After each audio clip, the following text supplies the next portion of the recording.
The people of Egypt want change, change in their economic state and change in their government. Tens of thousands of people have taken to the street to say they've had enough.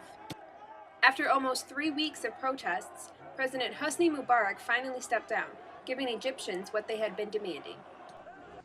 President Mohammed Hosni Mubarak has decided to waive the office of the President of the Republic and instructed the Supreme Council of the Armed Forces to run the affairs of the country.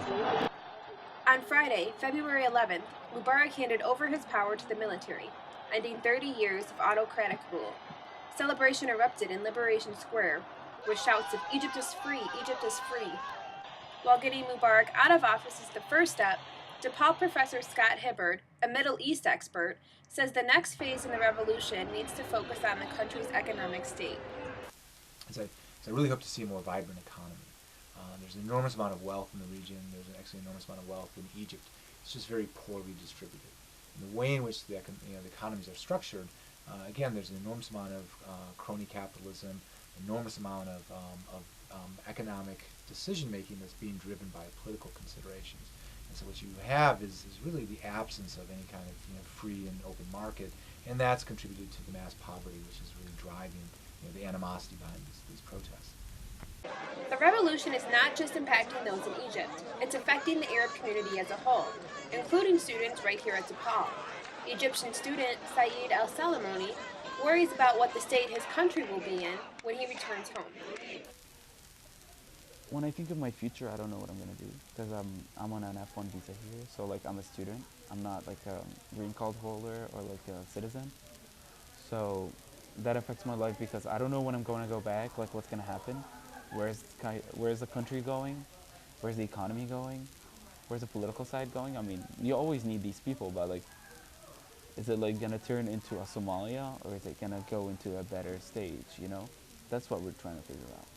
It seems like a lot of things are getting better, but I just have a problem believing the country, believing the government, because they lost their credibility. For many Middle Eastern students at DePaul, the upheaval in Egypt is a source of solidarity. We tend to stick together and support each other because, it's one region and what happens in one country affects the other countries, which is what's going on right now because other countries started to, think, okay, that's what we should do too, and they're protesting. So it's about the cause and, it's people power, and we're supporting the Egyptians and supporting other countries who are fighting for their freedom. As in America, it's all about democracy and freedom, and it's something that we try to promote to people in other countries, and it would only make sense for us to support the Egyptians to fight for their own freedom, and it's about time 30 years later.